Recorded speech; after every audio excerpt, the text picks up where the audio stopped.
Ah,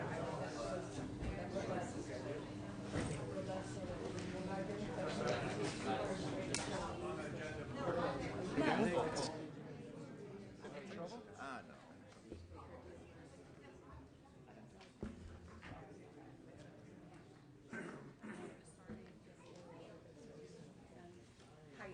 What? How are you?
Nothing else is going on, right?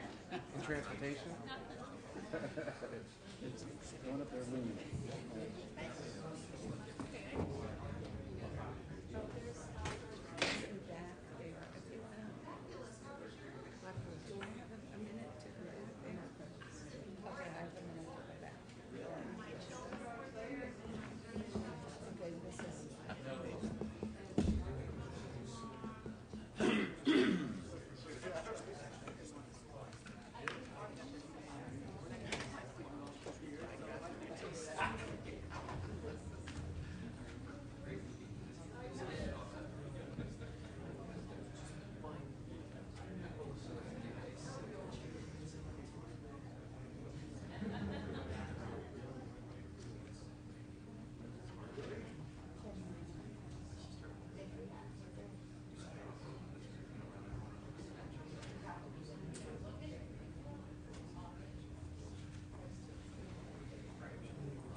guys meet ongoing? You guys have conference calls? Yeah, we have conference calls and we meet face to face. I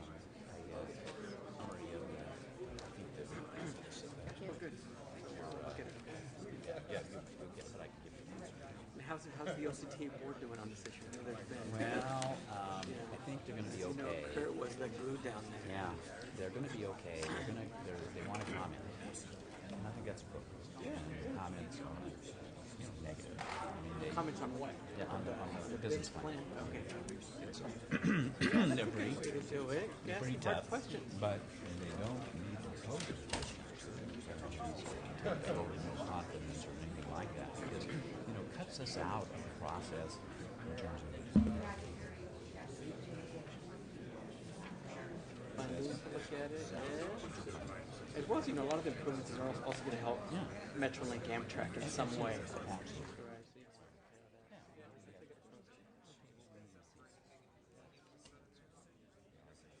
think the board will be okay with it. Some of them take a stronger position. And some are using it also as an opportunity to try to Capital Television used to. down the size of Arctic.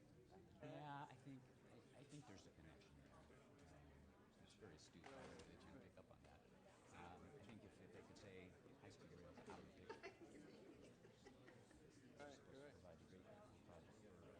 It's no longer needed, so let's take the money out of Broadway, do something that's right. Kind of separation. So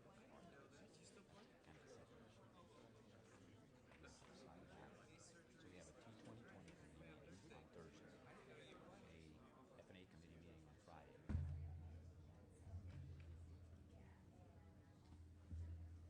Ready? Continue. Where are we sitting today?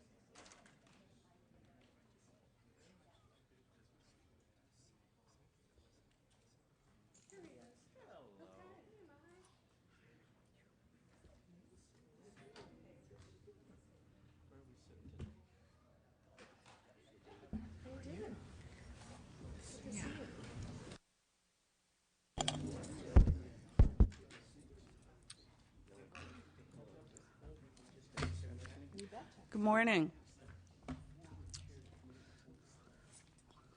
Thank you all so much for being here.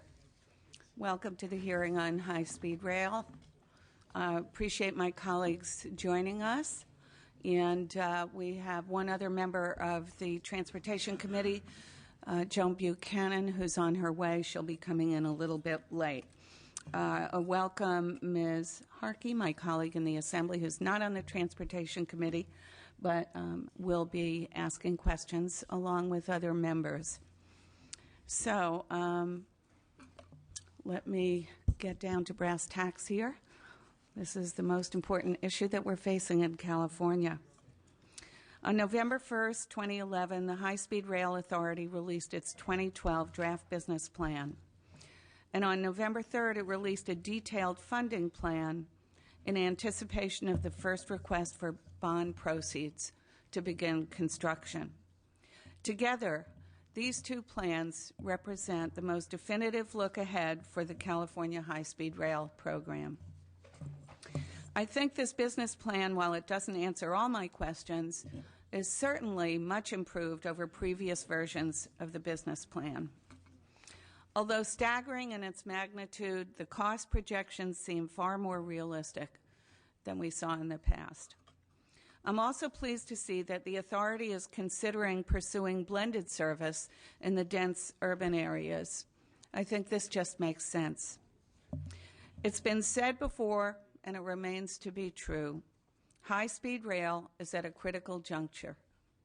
Faced with tight time frames, uncertain funding, tremendous needs, statewide fiscal instability, high unemployment, enormous political, environmental, and practical challenges, we have what feels like one last chance to pause, to reflect, and to consider. Will high-speed rail help us meet our transportation needs? And if so, can we afford it? What impacts will there be on the state as a whole, and specifically on our other transportation systems that are woefully underfunded? If we decide that, yes, high-speed rail meets our needs and we can afford it, then we should proceed in the most cost-effective way that's available. Does the 2012 draft business plan reflect the best approach to building a high-speed rail system in California? And finally, does the high-speed rail system proposed in the business plan substantially reflect the will of the voters when they passed Prop 1A in 2008? Do I expect at the end of the day we'll have complete, tight answers to these questions? Certainly not. But we need to ask them regardless, and we need to hear and thoughtfully consider what the experts have to say in response. Do I want high-speed rail? Without a doubt. Do I want high-speed rail at all costs? Perhaps not. I wish money were no object, but candidly, I'm nervous for the stability of the state's fiscal health overall and high-speed rail specifically, particularly because more of its future is unknown than known. Having said that, these concerns have to be weighed against the possible ramifications of foregoing the tremendous benefits of high-speed rail in the way of jobs, in the way of private investment, world-class travel, and mobility for our state. It truly is a weighty, complicated issue and worthy of careful, thoughtful discourse. With that, allow me to explain the format of today's hearing. We will begin with a brief presentation of the draft business plan by the authority. I want to emphasize brief because I hope to get into more details as we move to the following item on the agenda. And that item is a panel discussion during which panel members may first individually make brief opening remarks. Following that, I will ask a series of what I hope will be illuminating questions. On the panel, we will have Dan Richard and Mike Rossi, High-Speed Rail Authority Board members. These gentlemen were appointed to the board by the governor earlier this year, and I suspect we have them to thank for the more comprehensive, robust, straightforward business plan. Also on the panel is Will Kempton, chair of the High-Speed Rail Peer Review Group. Will needs no further introduction, but I will point out that he is the CEO of the Orange County Transportation Authority and former director of Caltrans, a true transportation stalwart in California.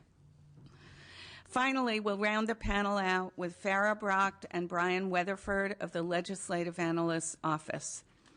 Many of you are familiar with the LAO's work on this issue, having been the provocateurs in spirited high-speed discussions in the past. They should be very comfortable by now in this setting, and we're fortunate to have them here today. Following the panel discussion, we will hear briefly from stakeholders. These individuals have a vested interest in this issue, and it's important that we hear and consider what they have to say with open minds. Finally, at the end of the hearing, we'll provide an opportunity for public comment. I will encourage members of the public that would like to speak to be brief and concise. It's absolutely important that we hear from you, and we want to ensure everyone that wants to speak has an opportunity to speak. So, let us begin. Mr. Richard and Mr. Rossi, would you please come up and present a brief overview of the business plan?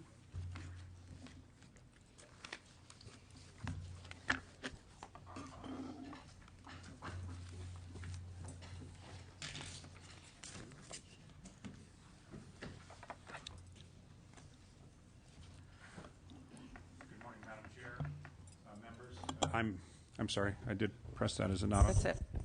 Okay, thank you. I'm Dan Richard. As you pointed out, I am a member of the California High-Speed Rail Authority Board, appointed by Governor Brown. With me is my colleague, Michael Rossi, also a member of the Authority Board. Thank you for your introduction, Madam Chair. I think you framed the issues very well, and I will be brief. I fear my reputation has preceded me from prior hearings, so we'll be very concise. I think members all at this point understand the basic aspects of the business plan, and of course you'll have the opportunity for interaction with the following panel. So I would just like to emphasize a few points at this juncture. First, as the Chair stated, the 2012 draft business plan of the California High-Speed Rail Authority is a major departure from past thinking. And it's a departure in a number of ways. Perhaps the most important is that the plan embraces the idea that we would not see high-speed rail as a separate, insular, standalone system superimposed on a map of California, but rather as, good morning, rather as part of an integrated whole rail network, and that the high-speed rail plans for the state can benefit from working off of the experience, the expertise, and the existing asset base of regional rail operators throughout the state, from San Diego up to the Bay Area. This notion that we would use blended service, in other words, taking advantage of the existing track network and systems in areas like the peninsula, was one that was really propounded by members of this body, and we give credit to Assemblymember Gordon and State Senator Simitian, along with Congresswoman Anna Eshoo, for really pressing the authority to think about this in a different way. And we have looked at that, embraced those thoughts and critiques, and have now incorporated that into the thinking of the high-speed rail plan. The second essential element of the draft business plan is that it lays out over the next generation of Californians how we believe it would be most intelligent to actually construct high-speed rail, starting with the resources we have and looking at building the system in segments, where after the initial construction segment is done, as we move to an initial operating segment, that each step of the way after that would be able to stand on its own, both in terms of the ridership that it would produce and financially. And so the plan is really about a stair-step approach to bringing high-speed rail to California. And this is very consistent with successful high-speed rail development throughout the world. In Japan, they started building high-speed rail in 1964. They've never stopped building since then. The third point that I want to make, which goes directly to the comments made by the Chair, is that we looked at high-speed rail not as a luxury item that would be great to add to the mix to have cool, fast-running trains in California, but really to suggest that it has to be looked at in the context of alternatives to meet the mobility needs of a growing state population. And whatever population projection you use between now and 2050 or beyond, our state is going to continue to grow. And we have existing challenges in terms of mobility, but we're going to have increasing challenges, particularly in terms of air travel, highway travel, and so forth. And we see high-speed rail as an alternative that we believe can be accomplished more cost-effectively and more environmentally beneficial than some of those other alternatives. And that, of course, is part of the policy questions before you. So our plan is really predicated on a belief that to do nothing would cost more, to build other alternatives, even if they could be done, like expanding our airports, runways, and highways, would cost more, and that high-speed rail can be accomplished in a cost-effective fashion if it's done carefully and laid out over a long period of time. Now, we can do it more quickly, which would be great, because part of the cost numbers that you're seeing are really associated by the long time frame to build it and the inflationary effects. So the faster we can do it, the better. But we've tried to be conservative and realistic in our assumptions so that you have in front of you what we believe at this point it would cost if we did it on that schedule. Finally, I'll make one last point and then ask my colleague to supplement any things that need to be supplemented, which is that we are very much committed to the active participation of the private sector throughout the life of the high-speed rail program in California. This is not one giant public works program, nor do we believe that the proper model is a completely privatized system where we just hand the keys over to somebody and say, you do it. In fact, this is a true public-private partnership. In the early stages, the private sector will be very involved through design-build contracts to construct the initial construction segment, which can begin as early as next year. As we move forward, we foresee, and our business plan talks about, the private sector coming in to provide the actual system operations and maintenance. And again, this is a model that's been employed successfully throughout the world, where governments put down the foundational portion of the system and the private sector comes in, adds the trains, a lot of the systems, and does the operation and maintenance. And finally, as ridership is demonstrated and we build the system out over time, there will be possibilities for a true public-private partnership where the private sector could come in and actually construct and then operate and maintain other portions of the system. So we see very vibrant roles for the private sector throughout the life of this project. I just wanted to hit those highlights in the business plan, Madam Chair, and I'm happy to go into any further detail. But at this point, I would just see if Mr. Rossi wanted to add anything, or else we would be here to respond to your question. Thank you very much. He's shrugging his shoulders, so I think you said it all. And I'm going to save my questions for the panel. Were there any other members that wanted to make a statement now, or are you willing to wait for the panel? Okay. Are they going to be part of the panel? Mm-hmm. Yes. Yep. So I'd like to call up the other panel members. Will Kempton, who's the chair, as I said earlier, of the High Speed Rail Peer Review Group, Farah Brock, Managing Principal Analyst, and Brian Weatherford, Fiscal and Policy Analyst from the LAO. Would you please join them at the table?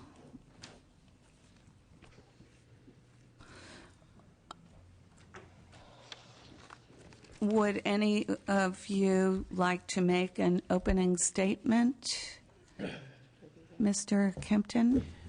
Well, thank you, Madam Chair and members of the committee. I'm here, as you pointed out in your opening remarks, as the chair of the High Speed Rail Peer Review Group. That's a statutorily created group consisting of 8 members appointed by the Controller, the Treasurer, the Secretary of Business, Transportation and Housing, and the Director of the Department of Finance. We currently have 6 members serving on that group. We have a statutory responsibility to review and comment on information that is produced by the High Speed Rail Authority, and you essentially, as the legislature, are our client in terms of providing input to you based on the expertise which our committee possesses. We have a financial expert. We have 2 folks who have been actively engaged in the development and construction of high-speed rail around the world. Myself, as someone who's been involved in the intercity passenger rail services provided by Caltrans, but also now as as the CEO of one of the 5 member agencies that constitute the Joint Powers Authority, which is Metrolink.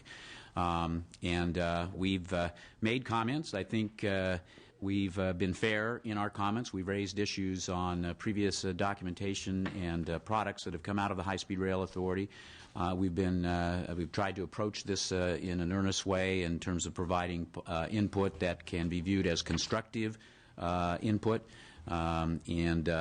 While some media outlets have viewed that as highly critical, these are issues and points that need to be raised, and we'll continue to provide that kind of input as the process goes on. I provided the committee, Madam Chair, the members with just a brief statement that defines our statutory responsibilities and talks about some of the issues that we've looked at on a preliminary basis. The document was released on November 1st, as you've indicated, and we're just now gathering all of our thoughts, and we'll be meeting directly to start to develop a framework for presentation of that information to the legislature. I think we're prepared to meet with members of the legislature, this committee, and others as you deem appropriate to talk about some of the issues. I think in brief summary, I would just say that while the High-Speed Rail Authority's business plan of November 1st is a substantial improvement over previous documents. We're particularly happy to see the inclusion of a blended approach to doing business. That's something that, in my capacity as CEO of the Orange County Transportation Authority, along with my counterpart at the Los Angeles Metropolitan Transportation Authority, Art Leahy, we actually sent a letter to the authority a year and a half ago asking for consideration of a shared use concept. The authority has listened. I attribute that in large measure to the new appointees from Governor Brown who have brought a sense of responsiveness to the operations, and we've had some pretty good discussions with the staff as well. That doesn't negate the fact that there are still some very serious questions, notably the most serious from, I think, the perspective of the peer review group is the funding. And in particular the funding that would be necessary to accomplish an initial operating segment which when completed can serve to attract some private, presumably some private sector dollars. So with that, Madam Chair, I'll just await to participate in the discussion and happy to answer any questions. Farah. Thank you, Madam Chair and members. Farah Brocht with the Legislative Analyst's Office. I believe the sergeants have passed out to you a handout. We're going to walk through some of the points on that handout. The first 4 pages are actually background, so the place I'm going to start is on page 5. As you know, the High-Speed Rail Authority has presented their draft business plan, and the legislation that was passed in 2009, Chapter 618, the Ashburn legislation, did require that the business plan that was produced in 2012 have specific things in it that it identified. We found that the draft business plan largely does meet the statutory requirements. There are 2 things where we have some questions. We're still trying to determine if it really is in compliance. The first is there does not appear to be the detailed project chronology that identifies the date when High-Speed Rail expects to complete the environmental reviews and initiate and complete construction of each segment of Phase 1. And the second concern is that there may also be fewer operating and planning scenarios that are used to forecast ridership revenue and operating and maintenance costs than appear to be required by Chapter 618. But as we note, this is a draft, and they can revise their plan to include that in their final plan. On page 6, we look more closely at the funding plan, and as you are aware, Proposition 1A, the High-Speed Rail Bond Act, did require certain things be included prior to requesting an appropriation of bonds proceeds for construction of the high-speed rail system. These include identifying a corridor or a usable segment thereof and all sources of committed funds, the anticipated time of receipt of those funds, and completing all project-level environmental clearances for that segment. So far, our review finds that the funding plan does not meet these key statutory requirements. As you know, committed funding sources are only provided for the ICS, or the initial construction segment, which is the 130 miles that runs south of Merced and north of Bakersfield. And in addition, the high-speed rail has not yet completed all of the environmental clearances for any usable segment as appeared to be required by Proposition 1A. On page 7, we also raised some issues for legislative consideration. The first is one that the peer review group, Will Kempton, has already spoken to, and the business plan also acknowledges that the availability of funding to complete a usable segment is highly uncertain. Our next point relates to the cost comparison that's provided for building an equivalent amount of transportation capacity. We believe that the estimated $99 to $118 billion cost of high-speed rail that is compared to the $170 billion cost of building equivalent capacity is overstated, and it's problematic. This comparison considers creating an equivalent capacity. However, the comparison does not factor in demand. And they estimate that the high-speed train system would have the capacity to carry 116 million passengers per year, but the highest forecasted ridership for that same time period is only 44 million. So that's roughly 40% less than the maximum capacity that would be created. So we don't have a comparison of what the capacity would cost based on a real demand for traveling that inner city stretch. Our next point, and this is an overarching question, is what do we need to do to meet the state's current and future transportation demands? As you know, as the state's population increases, the demand for both interregional and urban travel will grow. It will be necessary to continue to maintain existing infrastructure, fund urban transit options, and use tools to increase the capacity of existing roadways to accommodate increases in demand. In light of this, the legislature has to consider where to invest limited state resources. Turning the page to page 8. Our preliminary review also finds that the economic analysis in the draft business plan may be incomplete and imbalanced, and therefore may portray the project more favorably than is warranted. For example, the plan does not estimate the economic losses from the negative impacts to businesses from right-of-way acquisition and rail construction activities, or from increases in urban traffic congestion around the train stations. Next, we are concerned that the independent benefits of the ICS, the initial construction segment, is unlikely to justify the expense. As noted previously, it appears doubtful that there will be any additional federal support anytime soon. This makes it increasingly likely that the ICS is all that will ever be built. The High-Speed Rail Authority has not demonstrated that the benefits of this independent segment have independent operational utility that exceeds the cost of this segment. For example, there remain a number of unanswered technical questions regarding whether the ICS may be used to improve the existing Amtrak service as suggested in the business plan. And finally, this is a point we've made before, that the inadequate structure and staffing persists, these problems persist at high-speed rail, specifically the vacancies. We're happy to answer any questions. Thank you. Thank you. And Brian? Yes, Madam Chair. My name is Brian Weatherford with the LAO. Did you have a statement as well? Okay.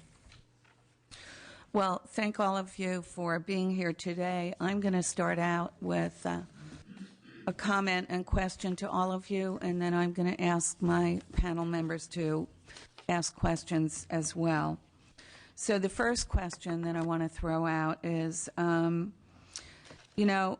we now know more about California's plans for high-speed rail than we've ever known before. But we have to stop and ask ourselves, is high-speed rail an appropriate solution to address California's anticipated transportation needs? We all know the needs are immense. We've heard that a recent needs assessment identified over $500 billion in need over the next 10 years alone. High-speed rail, at best, will only serve a subset of those transportation needs, namely intercity passenger travel between a handful of city pairs.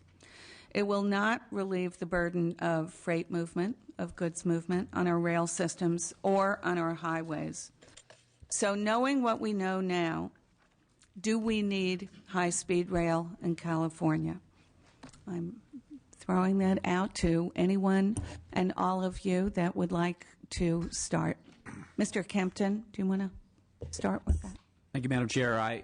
You ask, is it an appropriate solution? I certainly think it's part of a solution, or certainly can be a part of a solution to address the anticipated transportation needs in the state. I don't believe, as it's couched in the business plan, in terms of the comparison that we saw, the $98 billion projected for the cost of the High-Speed Rail Authority versus $170 billion of needed investment in other transportation modes, that it is an either-or situation. There are obviously investments that we're going to have to continue to make in our highway system, in our local street and road system, on our transit projects, on other rail services around California. And those are going to require continued investment and potentially, given the population growth, additional expansion. So while it is a part of the solution, it's certainly not the entire solution. There are a number of issues that clearly we have to take into account as we consider how to implement high-speed rail. Mr. Rossi, I would agree with what Will said. I don't turn think- your mic on or talk into the mic. Or there you go. Without breaking it. like high-speed rail. I would agree with what Will just said, simply because it would not make any sense if this were additive. We're just going to put this on top of whatever else we have to do. This needs to be high-speed rail needs to be part of an integrated transportation structure in this state, both statewide, municipal, and county. Otherwise, it doesn't, in my opinion, make any sense at all. Sarah. I think from our perspective, you would need more information to make that kind of assessment. You'd need to look at current and future demand by subregion, a comparison of the cost effectiveness of a wide variety of types of transportation solutions. And these could include using demand management tools more effectively, such as hot lanes and pricing, looking at regional transit options, building new roads, comparing the cost of airports, and including high-speed rail in that cost comparison. Brian, did you have anything to add? Ms. Buchanan. I just have a follow-up question on this when I have other questions. But so what you're really talking about is we need a sort of a state master plan for transportation, because there's got to be an integrated system. So why spend $98 billion if we don't have that plan and we don't really know what our number 1, 2, 3, or 4 priority is? Is it more? Should we be looking towards having that plan first, or how do you see all that unfolding? Can I take a shot at this? Yeah, that's fine. The way I would approach it is to say 3 things. First of all, I don't think any of us here, either at the authority or anybody at the table, is suggesting that anything fundamentally different. That high-speed rail needs to be integrated into a statewide transportation system. So, Assemblymember Buchanan, your question then is sequencing. Does this go first or second? And again, that's a policy question that is really for the legislature and the governor to determine. But I would make a couple of points. If you look at how our new approach to high-speed rail is embodied in the business plan, we see it as part of a statewide rail master plan, which could be a subset of a broader transportation master plan. And I think that there are some opportunities to leverage off of high-speed rail and the funding that we have been able to get from both the federal government and from the voters through the bonds to make not only some early acquisitions of critical right-of-way and other things like that that are just going to be harder and harder to get for high-speed rail in the future, but also to enhance and upgrade systems like Caltrain and Metrolink and the Los Angeles Corridor and so forth. So from that standpoint, I see high-speed rail as a pathfinder project that can actually help strengthen those local systems, some of which, as you know, Caltrain has had great difficulty recently. It's a very popular service, but it could benefit from those types of improvements. And working together, I think we can really enhance the entire picture of the statewide rail network, which is going to become of growing importance. The second point I would make is that specifically with respect to the air corridors in California, there is a real problem. We have the busiest air transportation corridors in the country between Los Angeles and San Francisco, and I was surprised and pleased to find that, for example, San Francisco International Airport is a very strong proponent of the high-speed rail program. Why is that? Because the limiting function for airports is not just runways, but it's gates.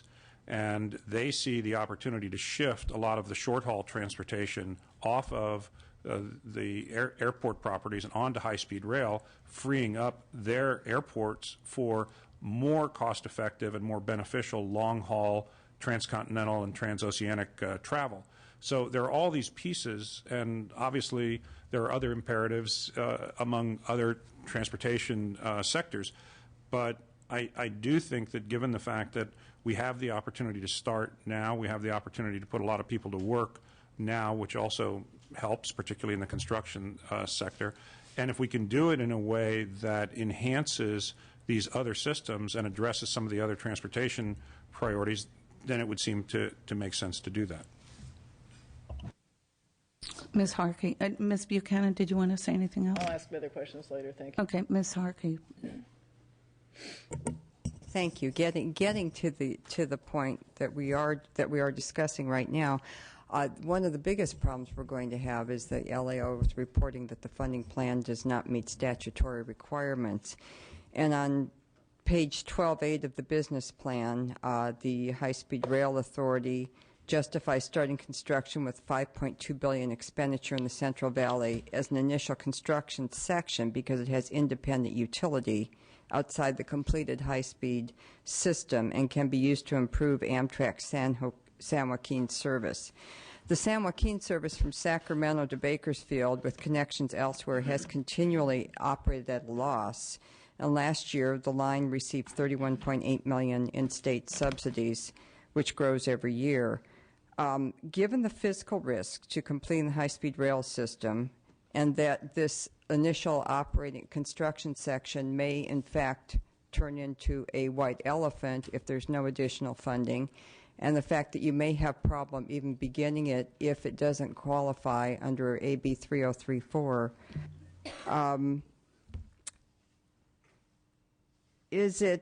do you believe the independent utility of this $5.2 billion expenditure, or if you can get the $5.2 billion, is worth putting the state into more debt just to marginally improve operations of an inner-city line that also continues to bleed money?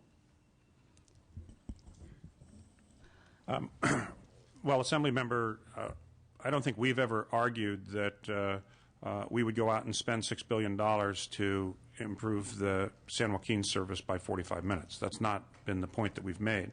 But I don't think that's the test for independent utility. That initial construction segment is the foundational spine for the high-speed rail system, and we believe it also has independent utility.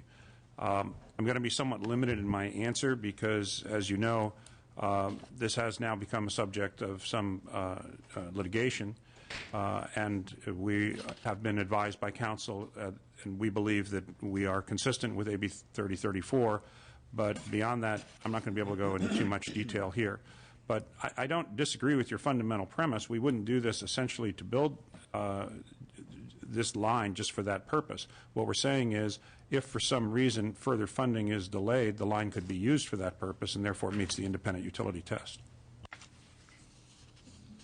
Thank you. I'm going to try and keep us focused on some of the questions that each of you can answer, and then if the panel members would stay focused on that question, then we will have follow-up questions later. Mr. Eng? Yes, I wanted to... So the question was, do we need high-speed rail in California? I'm sorry? That's kind of where we left it. Do we need high-speed rail in California? Yeah. Okay. So, based on land,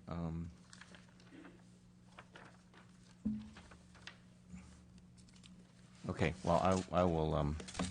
I wanted to interject a question that may or not be in that. So I'll tell you what. I'll come back to that. Go ahead. I do have some time limitations. I wanted to just maybe get a brief response from the from Ms. Brank as far as the LAO, and it really goes. And you don't necessarily have to answer it now, but I'd like to have you incorporate it. I do have to leave shortly, but I wanted to at least let you know that it's a significant concern. Actually, the last point in the LAO analysis is really a major concern, which is the staffing issue. And as you know, as to the issue of whether high-speed rail is an appropriate solution, really is based, to me, on a very critical juncture, which is there an understanding of the need by constituents, by stakeholders, whether they be communities of interest, whether they be local governments, whether they be federal officials, whether they be state electeds and state officials. And the issue of staffing goes to the issue of the risk factors identified by the business plan and by the LAO's analysis. And to me, the biggest risk factor here is the whether or not the stakeholders will really support moving forward with the steps that are identified in the business plan. And the impact on staffing, to me, is the issue of whether or not there has been adequate staffing in the outreach, in the community participation part, because I think that is really the cart that goes before the horse. And to me, if that issue isn't solved, then the credibility for the facts that are asserted in the business plan, whether they be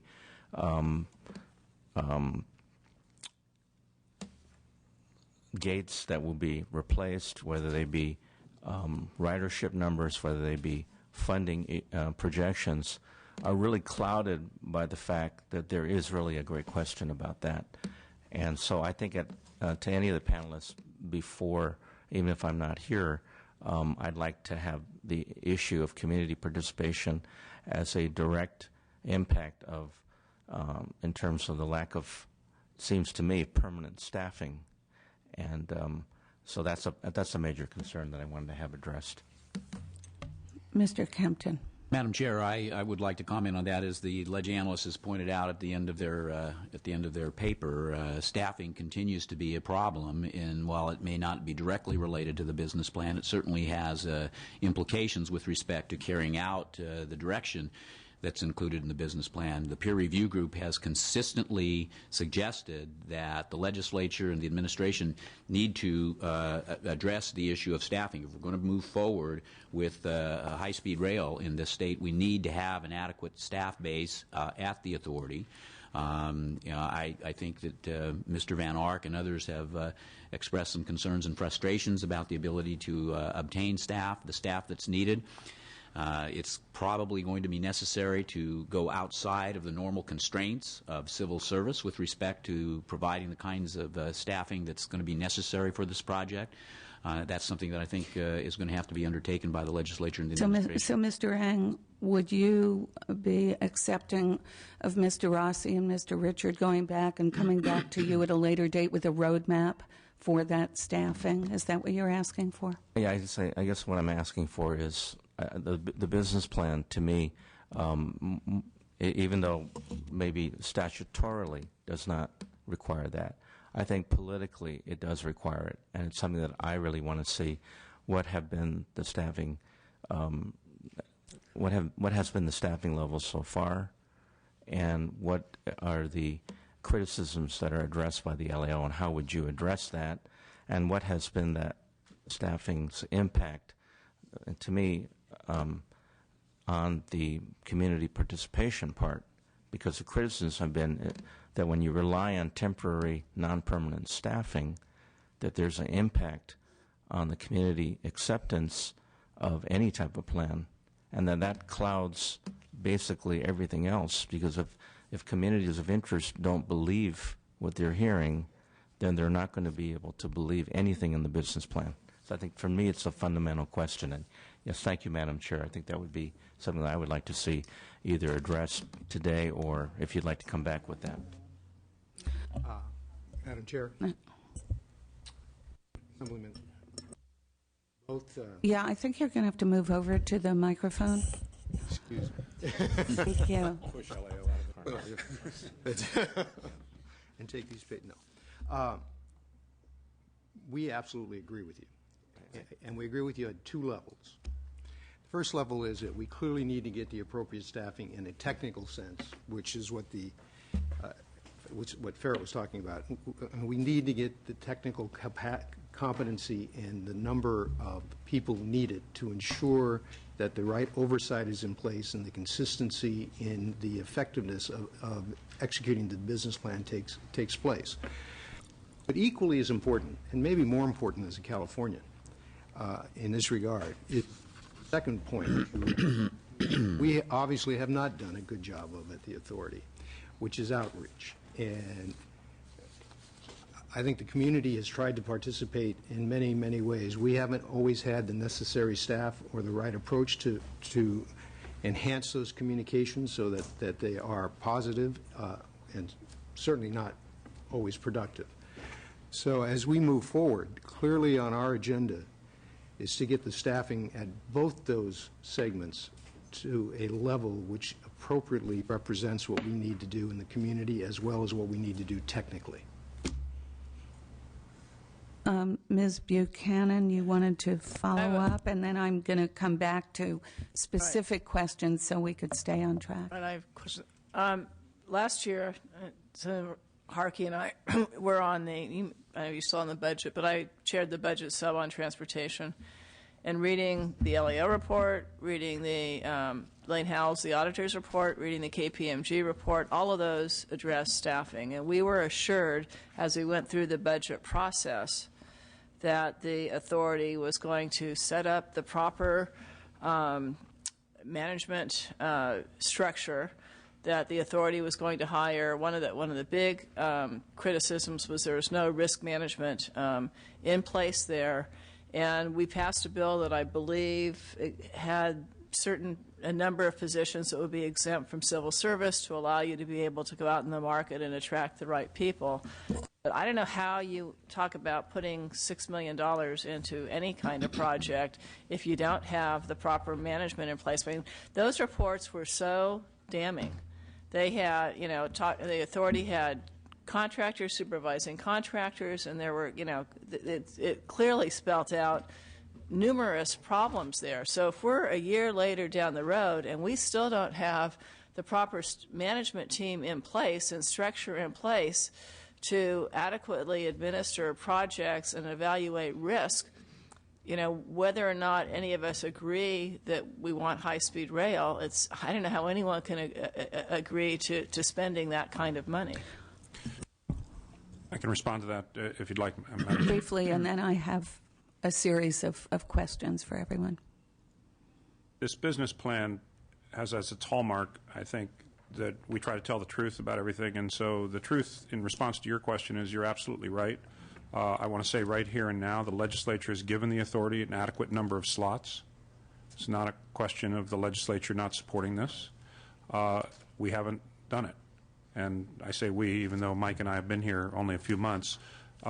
Neither one of us, I think I can speak for him on this, is going to be willing to approve major construction contracts without those functions in place. We've both been looking at a number of resumes now, particularly in risk management area. So all I can tell you, Assembly Member, is you are completely correct.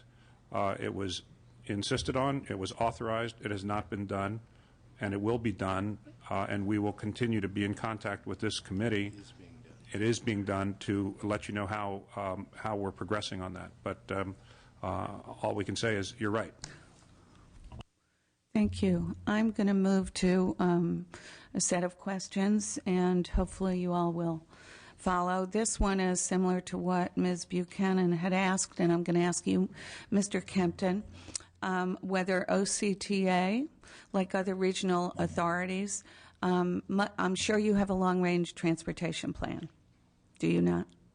Is that a yes or no? Do you have a long-range? Madam Chair, yes, okay. we do. We have a long-range transportation plan. And also, so, the regions have regional transportation plans, which are 20-year construction Are you incorporating high-speed rail into that plan? We have, and it is also in the draft SCAG, Southern California Association of Governments Regional Transportation Plan. Okay.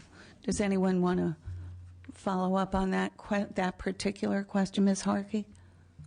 Yeah, I understand that this is worked into a part of Orange County's transportation element, mainly that in the Anaheim area. But I would propose that the OCTA is not pleased with the progress, or many board members. I will be speaking on December 12th to OCTA, not to try to encourage one way or the other, but merely to point out some of the issues with the business plan and hope that before they get on board, so to speak, that they address those. Because there's a lot of discomfort right now in Orange County and San Diego and actually statewide for what we're seeing. So I understand that you're here as a peer review, and you're also here as chair of OCTA. I think that's a little bit of a conflict, but it's not per your job assignment. And so OCTA gets funding from Measure M, which is sales tax, and sales tax dollars are allocated per what the voters determine they are, and they're put on the ballot. And this has a very tiny, tiny portion of those. We are looking at, in our state, Southern California, and the transportation corridors. California's congestion in Southern California is San Diego, Los Angeles, and Riverside, and in Northern California, congestion is concentrated in Sacramento, San Jose, and San Francisco. And high-speed rail, I would like to know, how is it alleviating or perceived to alleviate the bottlenecks in these metropolitan areas? And that's what the people of Orange County are asking. That's what the people of Southern California are asking now about high-speed rail.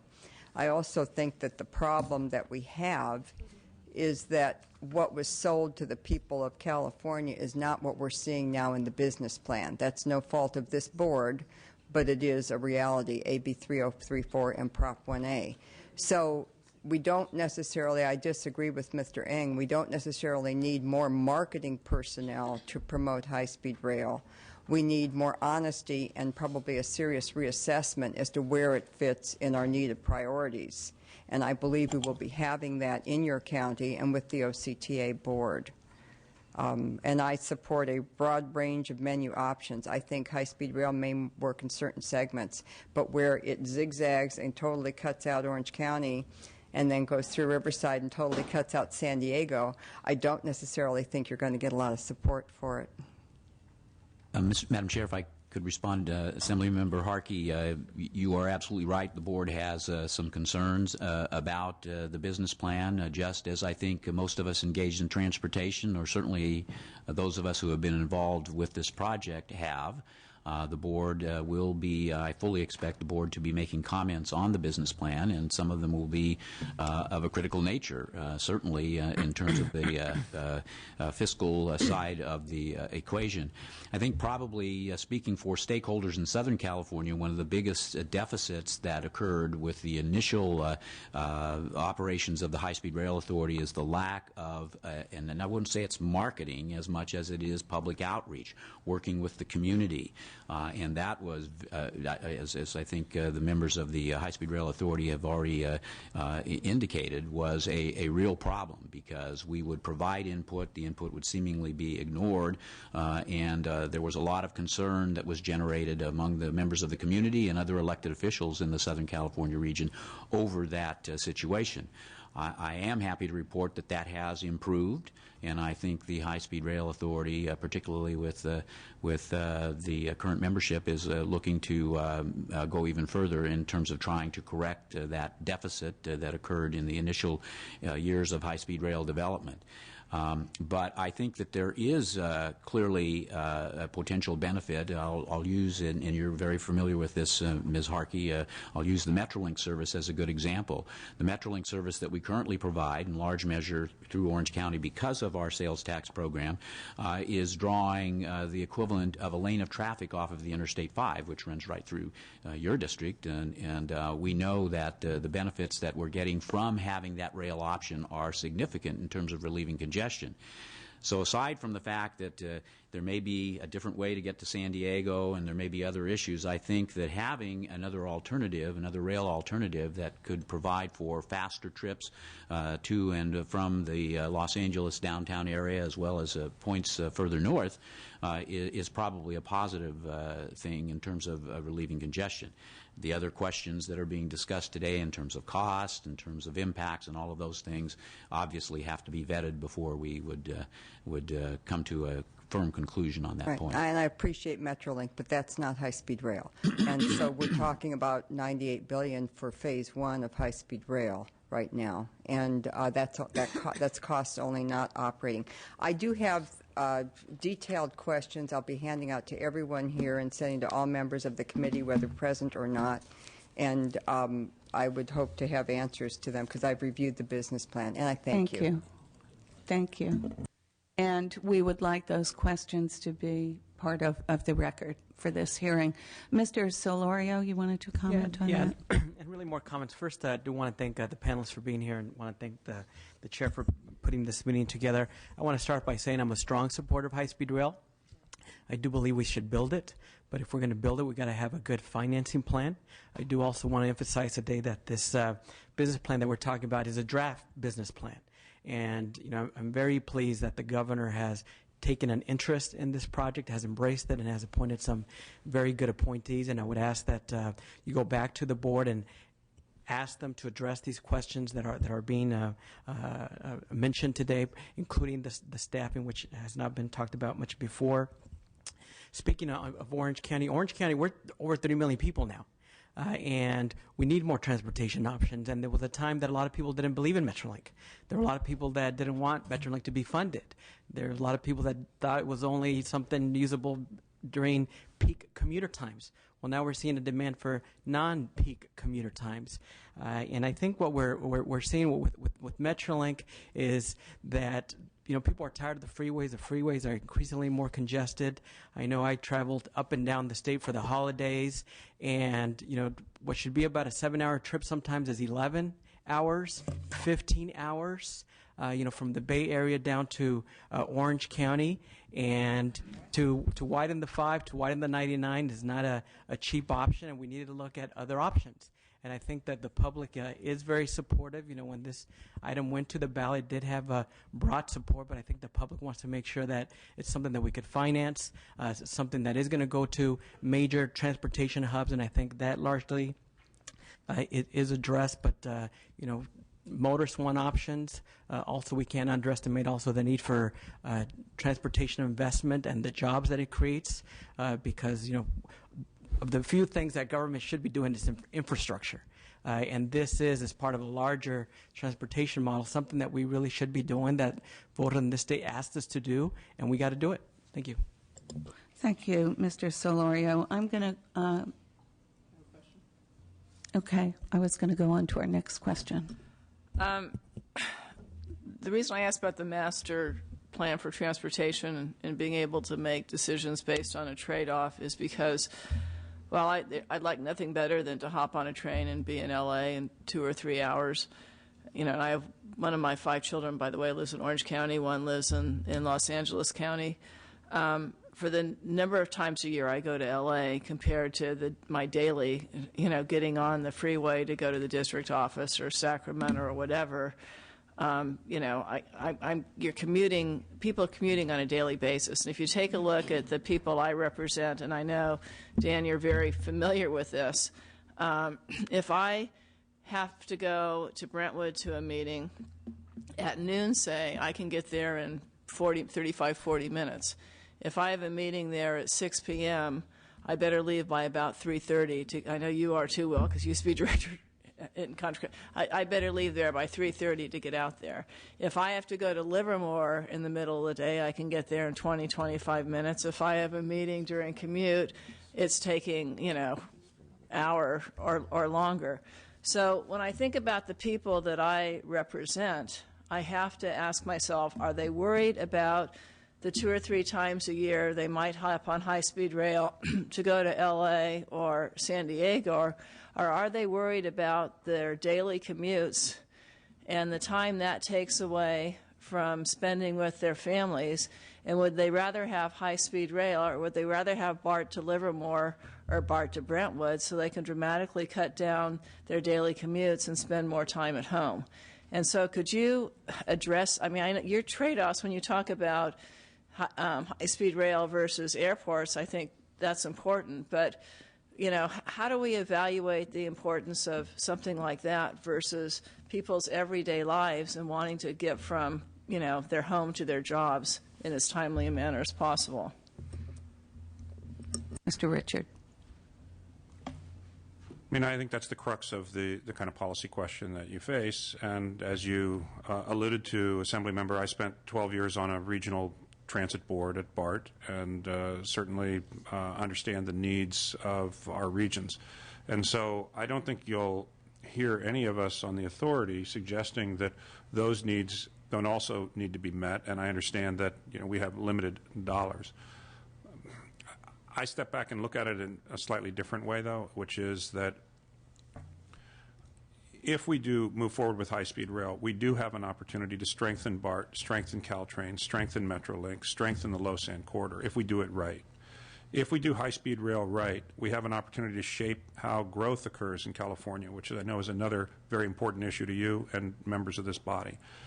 If we do it right, we have an opportunity to create a technology base in California that can attract new jobs, that creates new economic vitality for the state, that can help fund some of these other things. So I understand at the top level that it seems like an either-or choice. And, living as I've lived in Walnut Creek or Orinda or Piedmont, I probably would, I didn't like driving on 680, especially where BART didn't go, between Walnut Creek and Pleasanton, any better than you did.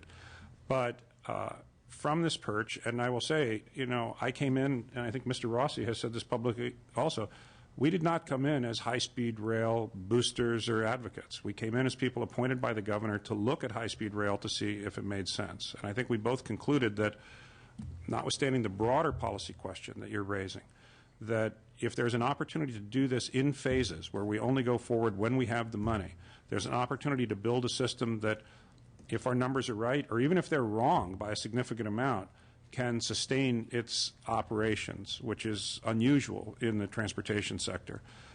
If we have an opportunity to do those things, put people to work in the short term, create economic vitality in the long term, that the theory is that that's a rising tide that helps lift all those other boats.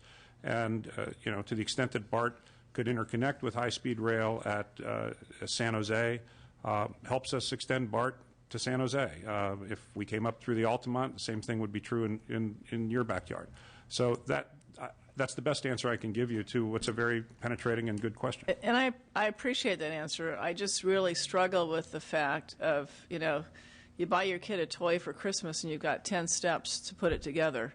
Ideally, I know, 1, 2, 3, 4, all the way to 10. You don't start out on 7 or 8, or you end up with extra parts, And so my question there is, if we had a master plan and we knew where we wanted to go, then the question becomes, what's the critical path?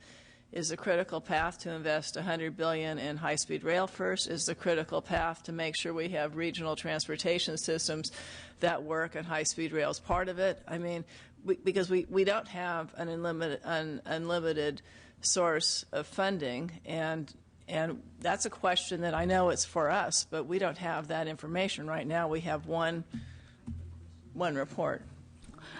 What I'm going to suggest now, or we'll never get through this hearing, and if you don't mind, Ms. Harkey, I'm going to follow up with that to the LAO. I have a question for you. This might answer some of the questions that I think you're asking here from the panel. After I ask this question of the LAO, I'm going to move right to another question of the whole panel, but this one is specifically for the LAO. In August of this year, the LAO published a report entitled A 10-Year Perspective, California Infrastructure Spending, that summarized the state's infrastructure spending and gave ideas for planning and funding future infrastructure. The report highlighted ways the state could manage infrastructure to reduce state costs, such as prioritizing the state's infrastructure investments to the most critical and appropriate programs. Based on your research and analysis, would you conclude that the high-speed rail system is a critical and appropriate program that should be one of the programs we invest in? If so, why? If not, why not? So I hope that was a continuation, Ms. Buchanan, of what you're getting at. That's a really big question. And I don't think we have a yes or no answer to that question.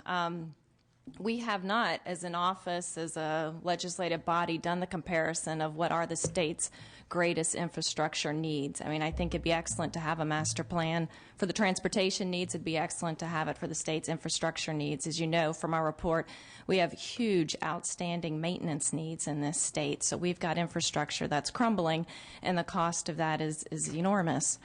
So I don't have an easy answer, but it is a matter of prioritization, and I think it would be a really good thing for the state to step back and think about those things so we can move forward with other projects. Thank you. Was that a continuation of the question? Please. Yeah, we have what's been reported is $536 billion shortfall, in essence, to get our infrastructure up to speed. Could we, under Prop 1A, and you may or may not be able to answer this, there is like $900 million for local infrastructure that is supposed to be somehow integrated into a high-speed network, which communities are talking about maybe improving upon certain parts of their infrastructure. It seems to me the biggest problem we have right now is we've got $3.9 billion from the federal government that's just driving the bus. Could we disperse funds under $900 million to meet some of these local transportation needs that are in the $536 billion for local needs without necessarily proceeding with the entire high-speed rail? I don't know if you could split off and just spend the $950 without spending the rest. It does seem reasonable that some of that money could address some of the local transit needs and some of the upgrades that might be needed, electrification and things like that, that even in the future could connect to some sort of other system. I think that's a good question, and we can certainly look into that and get back to you. Splitting grades and doing things that communities really need now on Metrolink. Absolutely. I mean, I think there are some options within that, and we'd be happy to look into that further. Yeah, because my big fear is that we tear up the Central Valley, and our bonding capacity is so limited. And I'm very, very concerned that we won't ever get around to the local transportation under the bonds we've got, because we're issuing $1 and $2 billion increments, and we're kind of tapped out on our borrowing capacity. Thank you. Ms. Harkey, Madam Chair, if I could just make a brief comment Please. on top of what the LAO has said. I think the $950 million that was included as part of Prop 1A is, in a word, connectivity. Transit and other rail connections to synchronize with high-speed rail operations. And so I think the answer to your question is a definite yes, and I believe that's the response you'll ultimately get from the LAO, because that $950 million would, in fact, reduce the amount of dollars that are included in that need study that was produced by the California Transportation Commission. I participated in that effort, and I know that rail improvements were and other transit improvements were included as part of the needs. And so by virtue of spending that $950 million, I think you not only reduce that dollar need, but you also accomplish what we think is an important aspect of getting this system going, if in fact it's going to be successful, is that blended approach, and that is upgrading the rail services in the urbanized areas, both in the north and in the south, so that they can serve the initial operating segments or the Beta Basin plan that high-speed rail has advanced. I guess I'll just ask one more question then, since you said that. If in fact it's used, and if in fact the remaining 60 or 80% of funding that we need for high-speed rail system phase 1 does not materialize, is there any benefit to spending it in the local communities just to improve their existing networks? I believe there is, because those benefits would accrue to the existing conventional rail operations, and so that investment would be positive. Thank you. This next question is for the whole panel. I think this is what all of us have been trying to grapple with and understand. If high-speed rail can appropriately meet future transportation needs, can we afford it? This question weighs heavily on my mind, and I'm sure everyone else's. Since I become chair of transportation, the one question I get asked more than anything is, how are we going to get more money for transportation? Our highways are degrading for the want of maintenance and rehabilitation. Our bridges are structurally deficient. Our transit equipment is often old and in need of being replaced. You know, all those things will. Of the over $500 billion identified in California's transportation needs, as Ms. Harkey said, over the next 10 years, over $340 billion was identified as being needed for system preservation needs alone, just to preserve what we have. As inadequate as funding is for transportation, these other systems at least have dedicated revenue streams, albeit inadequate revenue streams, to partially address those needs. So now, if we add high-speed rail to the mix, my fear is that with its high price tag and no dedicated revenue stream, any money we do get will go to that project to the detriment of existing transportation systems. At this point, we have the state's $9 billion in bonds, a little over $3 billion in federal grants, and after a wish and a prayer and a hope for billions more. On the other hand, high-speed rail promises extraordinary benefits in terms of jobs, private investment, and economic opportunity that have to be considered if we're going to look at this equation honestly. As I think Mr. Solorio and I agree on, we can't let this slip through our fingers. So again, the question I pose to all of you is, can we afford high-speed rail? And let's just go from right to left and have everybody answer that question.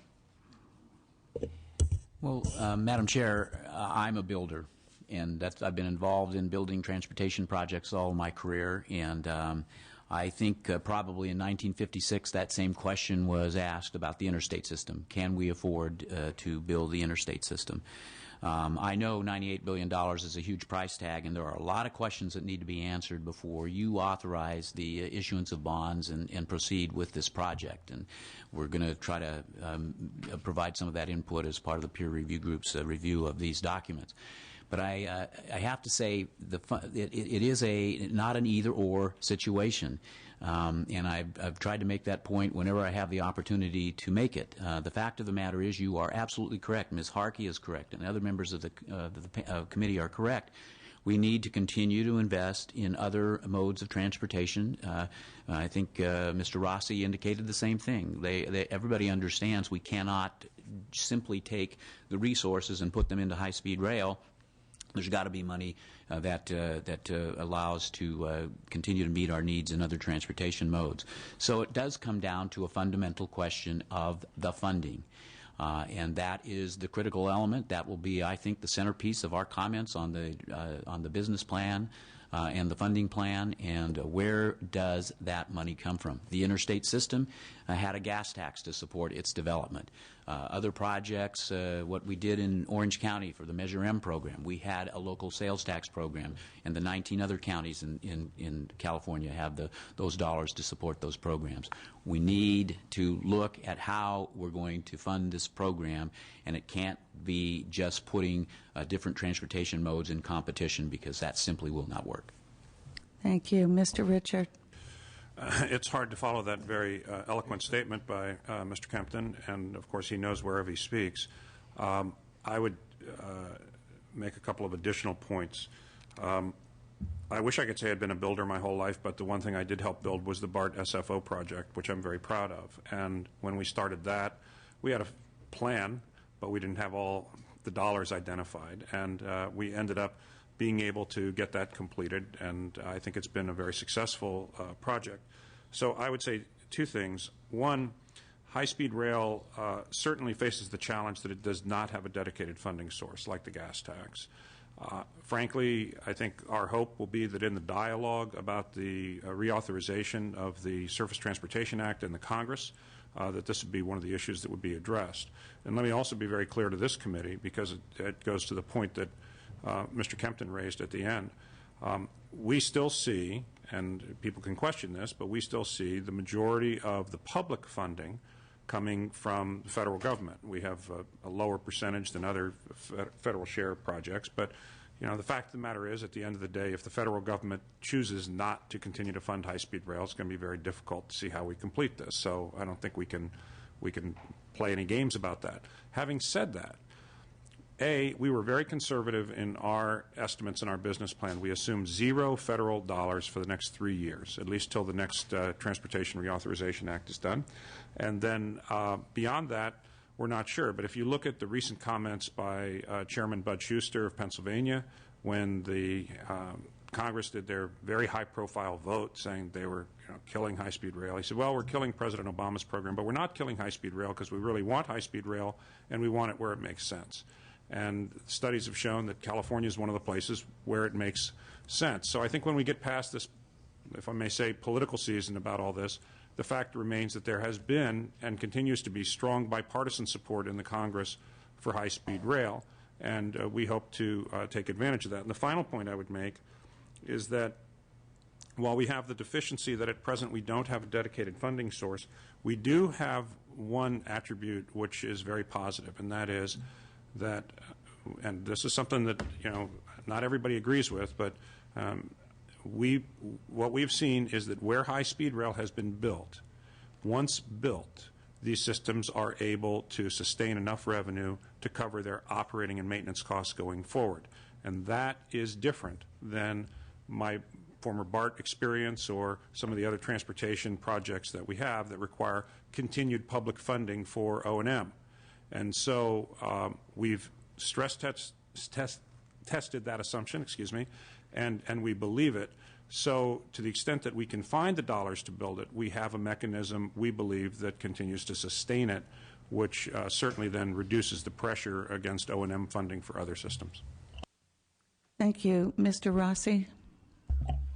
As we get down the table here, it becomes less and less. I suppose I'd ask the question. Microphone, please. You need to move over a little bit. All right, get closer to the LAO. I suppose I'd ask the question slightly differently. Can we afford not to? From my perspective, as you look, if you're aware of the Göteborg-Baz tunnel that's being built now, $10 billion, 35 miles, 40 minutes time savings, Switzerland. The reason people do these things is because of the value of productivity, the time of moving people from one place to the other, as Assemblywoman Buchanan just was talking about. When you look at the potential for the reduction in time wasted in traffic at airports and other places, that's where the biggest return is, in my mind, economically. So I think that as you look at this, the other thing that was mentioned, which as far as we can tell from all of the data we have, these are 100-year assets, which I'm going to say 12 of the 13, because I don't really understand the numbers in China, but 12 of the 13 run on a net operating profit. 2 of them recovered their capital costs. So at the end of the day, when I look at the options, for me it's, can we afford not to? Thank you. One of the things our office focuses on, as you know, is the state's fiscal condition. And we put out our report this month, which looks out 5 years. And we are showing a structural operating shortfall through that period. So, as you know, you sell more bonds to fund high-speed rail, and that's going to produce debt service costs that we have to pay. In the early years, those would probably be in the tens of millions, but they will grow over time to hundreds of millions, and that just makes the choices harder. So you'll have to choose between not funding certain transportation projects. You may also have to look at making cuts to other health and social services programs or education. So it will have an impact that could make your decision-making more difficult as time goes on. Brian, did you want to add to that? I have nothing really to add. The panel did a good job with that. But another question is just how much can we afford? We may need to make a decision as a state of what our share, or the maximum that we can afford on this project is. Thank you. Let me ask you another question. The draft business plan says very definitively that no public subsidies will be required. But the draft business plan also states that the original operating contract may not completely transfer the ridership revenue risk to the operator. How will this first contract be paid for if not with public subsidies? So I would like to ask Mr. Richard that question. Madam Chair, you caught me up short on that one. I need to go back and take a look at. Do you know the page of that, son? Yeah. We'll look for it. We may need to respond to that in I writing. think it actually says it at several different parts of the plan. So let me, while we're giving you the actual page number, Mr. Kempton, speaking to you in your role as the CEO of OCTA, there are a lot of initials there. Is there any concern that high-speed rail will compete for transportation funds that you already count on to run your program? There is, Madam Chair, in the funding chapter, I believe it's Chapter 8, I think on page 8-3, there is an indication that some of the federal funding, and that is what the draft business plan says the authority will be pursuing to attract additional investment in the system to carry the the building through the initial operating segments. Talks about the potential of available federal funding that is problematic from our perspective. A couple of the identifications talk about New Starts funding, as well as congestion mitigation, air quality, and regional surface transportation program funding. These are dollars that transportation regions and local agencies around California use to fund the transportation work that they must do, either capacity expansion and in some cases the rehabilitation that's necessary. Now, I will say that the business plan mentions those only as optional dollars, and they focus, when you read the details of Chapter 8, it talks more about qualified tax credit bonds, it talks about availability payments, it talks about other means of federal funding. If those sources are tapped, and as Mr. Richards indicates, the majority of public investment is expected to come from the federal government, and we don't find ourselves in competition competing with these same sources of funds, I think that's a much more positive approach. Mr. Solorio? Yeah, I'd like to ask the reverse of that question. What are the benefits to local transportation areas if there is high-speed rail? And we've talked about the shift to more blended operations, so that funding and the build-out of this is going to help localities. How might it help Metrolink? How might it help with great separations? Give us examples of the type of real improvements that this would create in Orange County, as an example. I think the benefits of an operating high-speed rail system are significant, not only with respect to the jobs associated with the construction of the facility, but also the jobs that are provided by the operation of the facility and the indirect economic benefit that comes from having a system that moves rapidly through the state.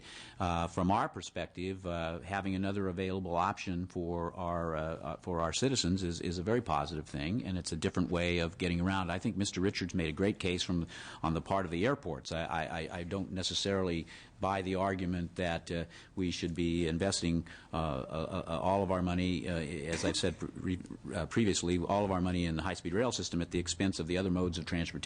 But if you look at the air corridor between Los Angeles and San Francisco, I think the high-speed rail offers a very significant opportunity to relieve demand in that air corridor and to serve the growing population, and I think that that's going to be very positive. We don't the numbers that we've all quoted today with respect to the needs in California don't equate to the cost of expanding the airports themselves, don't equate to the cost of providing the access to those airports that will be necessary to accommodate additional demand. And frankly, from what I know of the technology, we're already in a congested situation that is not the safest by virtue of the volume of air travel that occurs. So high-speed rail could provide a very significant benefit in that regard as well.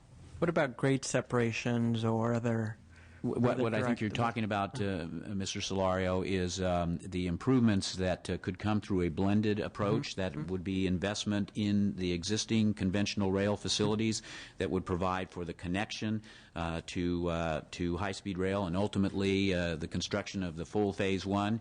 If those improvements are in place, our commuter rail operations are improved as well. The Amtrak service, the intercity rail service in the Lausanne corridor is improved as well. So there could be those benefits too. May I just supplement that very quickly, Madam Chair? Yes, and I also want to give you the page number for that previous question. 5-7? It's 513. Right. So you can look that up. Last paragraph. Mr. Rossi is now fully prepared to answer that question, but I wanted to I wanted to respond to Assemblymember Solario. Assemblywoman Harkey mentioned the $950 million in the Proposition 1A for connectivity. That money actually flows not through the High-Speed Rail Authority, but through the California Transportation Commission by the terms of the bonds. 2 successive administrations have vetoed attempts to spend those dollars because of lack of coordination between the California Transportation Commission and the High-Speed Rail Authority. We've now been in contact with our colleagues at CTC to start a process which I hope, sir, will culminate in this upcoming budget year, to sit down and be able to allocate those dollars. And specifically in terms of your question about grade separations, that's exactly the kind of thing that we should be doing with those. So to look at how this blended approach could work as we phase the development of high-speed rail, our hope would be that as we come out of the valley and connect either to San Fernando Valley or to San Jose, that fundamentally Metrolink or Caltrain are there to handshake with us when we get there in the early stages. Well, to do that effectively, those trains, which are limited right now in terms of their speed, we believe could go, and this is why the blended approach can work, up to speeds of, say, 125 miles an hour. But you can't do that without the grade separations. In the case of Caltrain, you'd like to see the electrification and so forth. So we've already had conversations with the Federal Railroad Administration, DOT, about the need to supplement that $950 million so that we can make sure that it's being allocated throughout the state on the right basis. And so I just want to say, as one member of the authority, we're very committed to helping to fund those improvements because they will make the blended service work. Because then your Metrolink service or the Caltrain service or the ACE train service will be able to operate at higher levels so that passengers will have a desire to get on those systems because they can move very quickly and then jump on high-speed rail. And then we'll continue to evolve high-speed rail after that. But what you're raising is a critical question, and we want to get started early because LA Metro, Caltrain have already identified, and in some cases, in LA's case, they've already cleared environmentally some of these things that could be done. We just need to find ways to work together to fund them.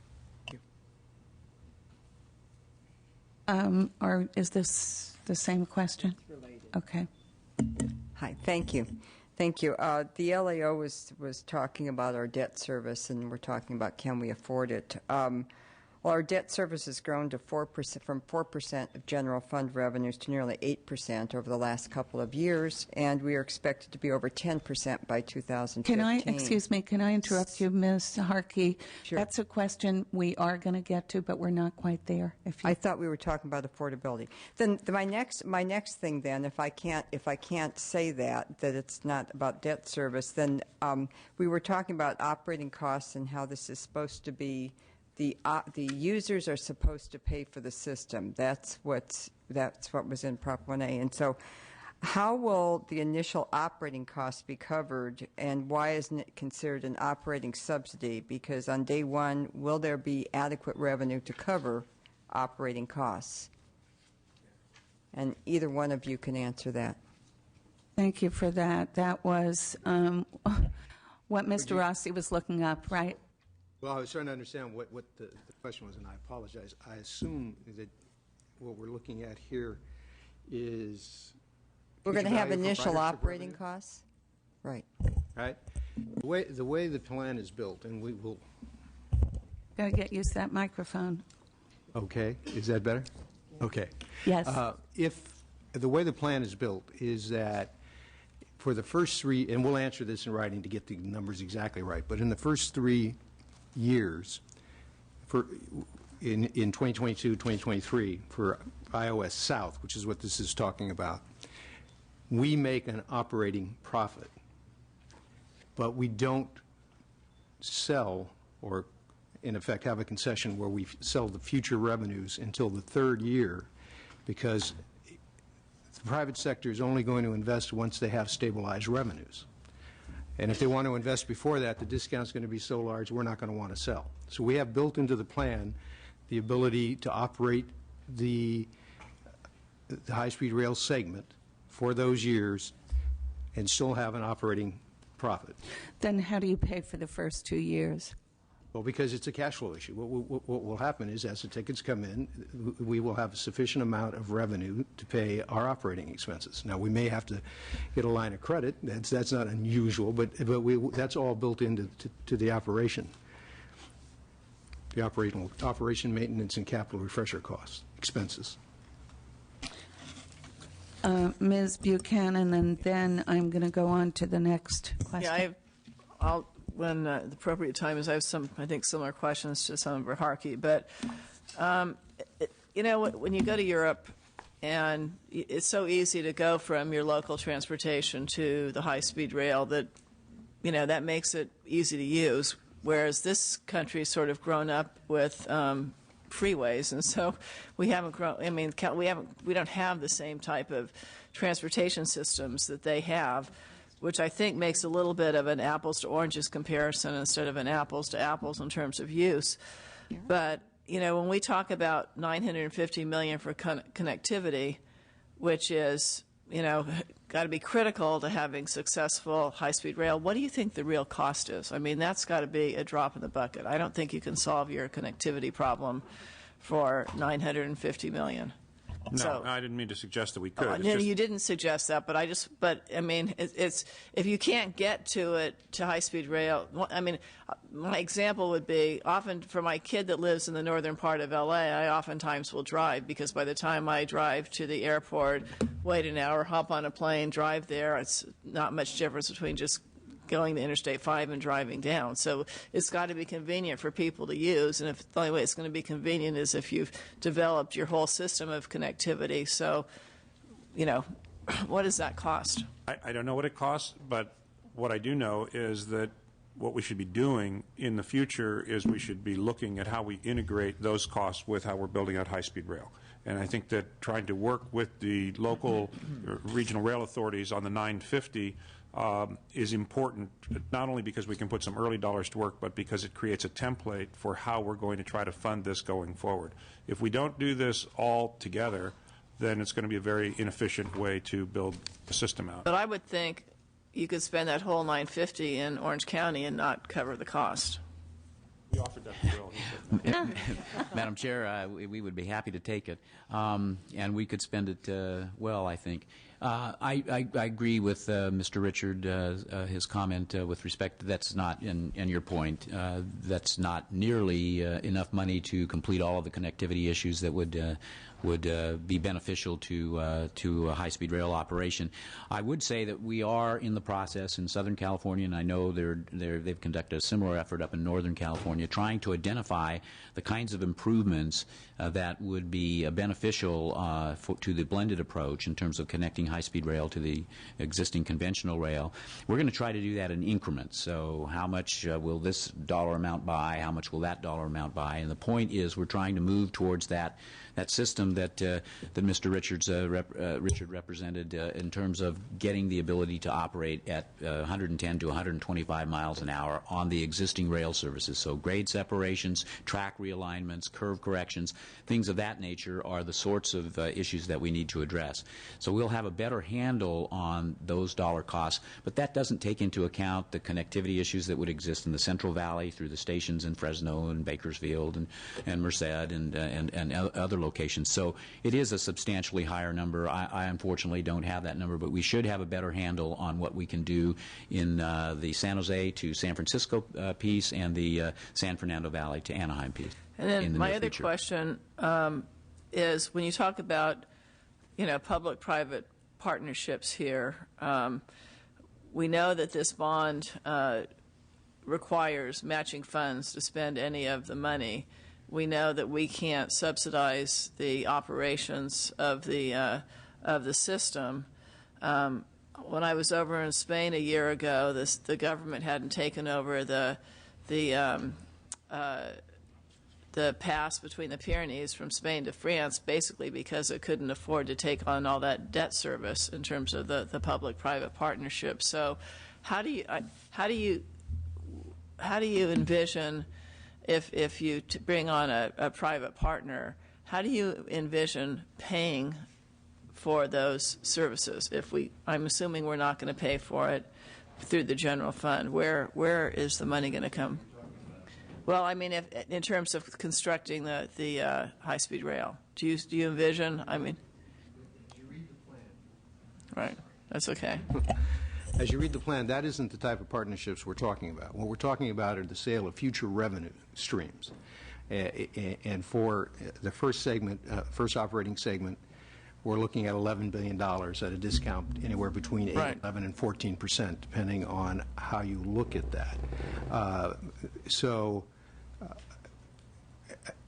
I think that it's a missed. If we've led you to believe we're talking about the private sector coming in and investing as a capital player, oh, you did. Well, that's not in the plan. Okay. Which is why we don't let them talk about the numbers. But the fact is. So did I hear that right, or did I not hear that right? Or do we? You may have heard it right, but it's wrong.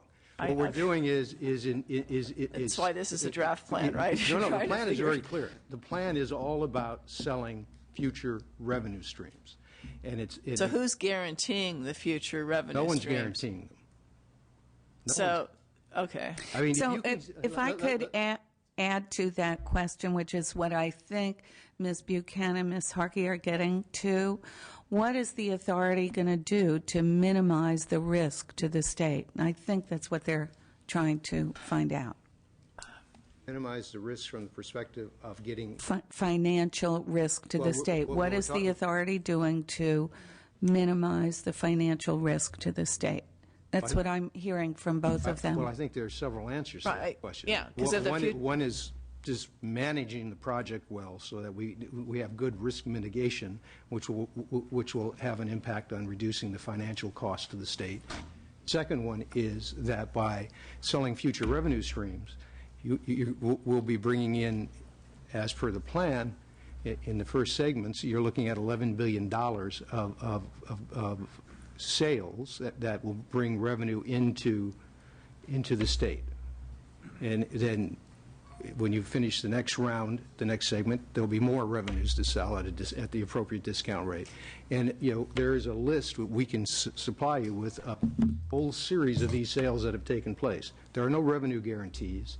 There's no support from the state. It's just a sale of future revenues as estimated by ourselves, the authority, and the purchaser. And I will tell you, just so we're very clear about, I've done this all my life.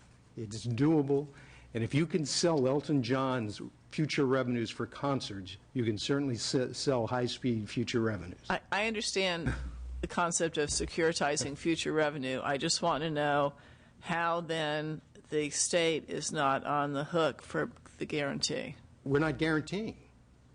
There's no guarantee. We're selling. We're going to sell the revenue stream, and someone will buy it at a given discount rate, which will generate their own internal rate of return. There's no. This is not the 09 plan. There's no revenue guarantee here. What I'd like to do is move on to the next question. Is this the same topic? Yes, it is. Please. Okay, I appreciate that you're going to be selling revenue streams, and I understand what you're talking about. The problem that you're going to have is going to be an investment grade analysis that will, for a private investor.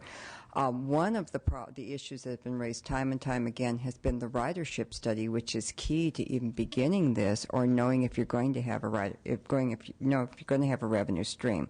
And the plan relies heavily on the usage of high-speed rail in Japan, France, and Spain. Now, it's in your book. Every time you said there was a 40% increase in transportation, I've looked at the book. There's 40% increase in those who use the train in this country, in this country, in this country, and that's what you're basing your model on.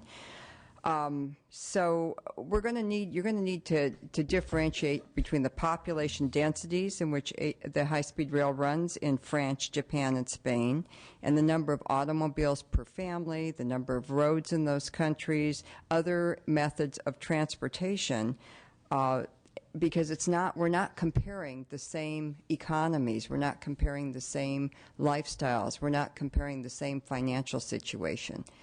And so, with all due respect, I think the numbers that you're anticipating are extremely bloated, and until we have an independent ridership study that shows us exactly, what could be projected in the initial operating segment and the initial construction segment, I don't think we'll know anything about 3, 5, 10 years from now. I think we'll be stuck with something that we're going to have to fund from the state. So it's more of a comment than a question, but I think I will give you my whole sheet, but the ridership study is the key to this whole project. Thank you. Can I respond? Please.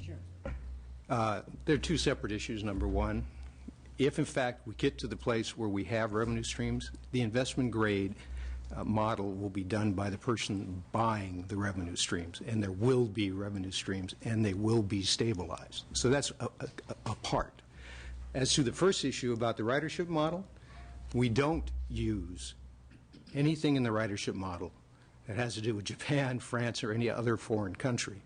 We use those as illustrative comparatives as to the outcomes of the model that come from all of the things that we talked about. That were talked about: price of gasoline, miles per gallon, or fuel efficiency. Talks about the cost of car maintenance, goes through 6,000 different zones in this state about all of the integrated issues of individual income, travel patterns, distance to airports. It's all there, and it has nothing to do with what happens in Europe or Asia.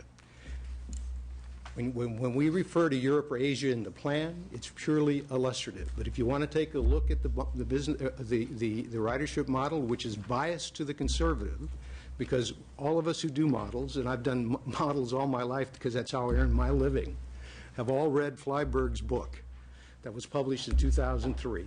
It is very clear all of the things one needs to look at in doing these models in an attempt not to bias this to the optimistic. All of those things have been done in this model. And for us not to hit our numbers in 2026, break even, would be no operating profit, break even, the model would have to be wrong by 83%.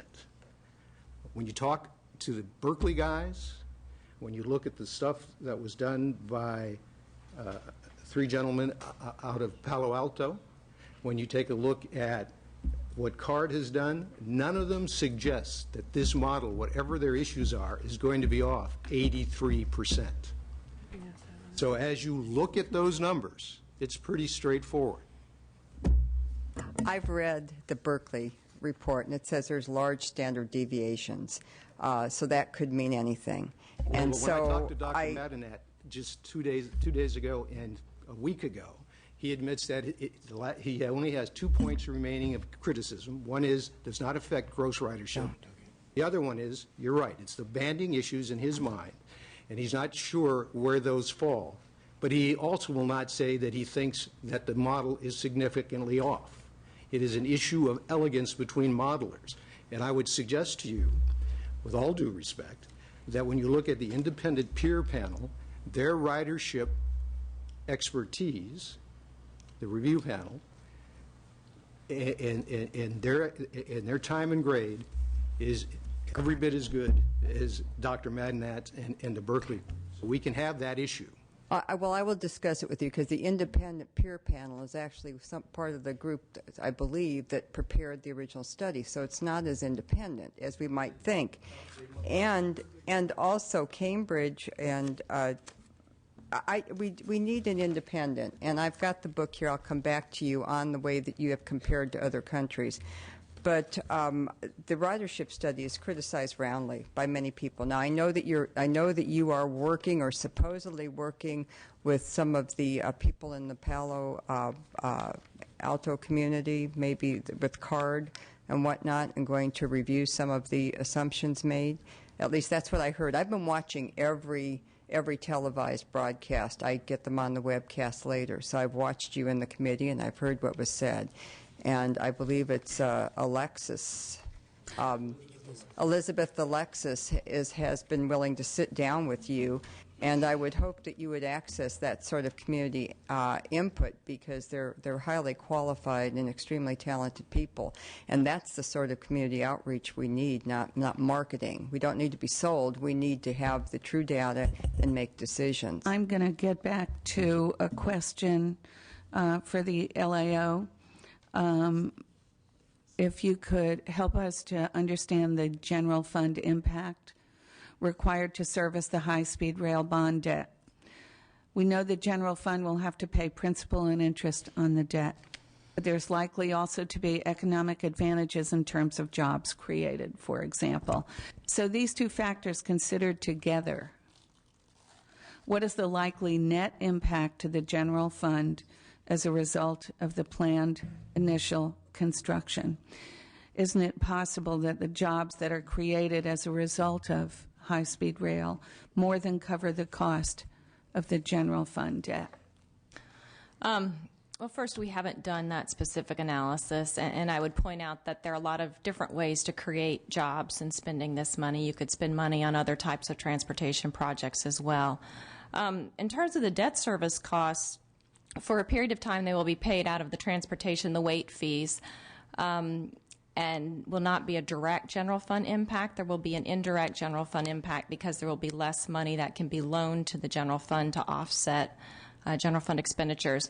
But over time, as the amount of debt service, if we continue to sell bonds for the project, as the amount of debt service grows, we will have more debt service to pay than weight fee revenues available to pay those costs, and then there will be a direct general fund impact. It's hard to tell what year that would occur in. I would point out that it's our understanding that these bonds will be sold as taxable bonds, so there's going to be a higher interest rate on them. In our estimates, we've used about 6.5% as the interest rate, which is higher than some of the untaxable bonds that are sold. Ms. Buchanan. Yeah,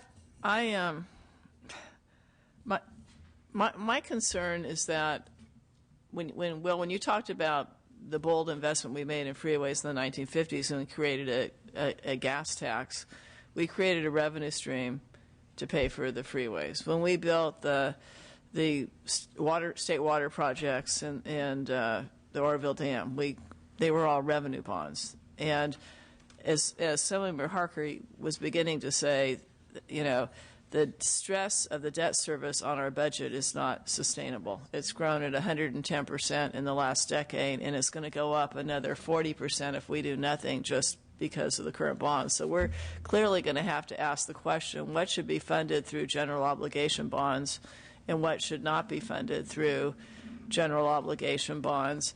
And, if you can if you can make enough profit on ridership to securitize that to fund it, that's one thing.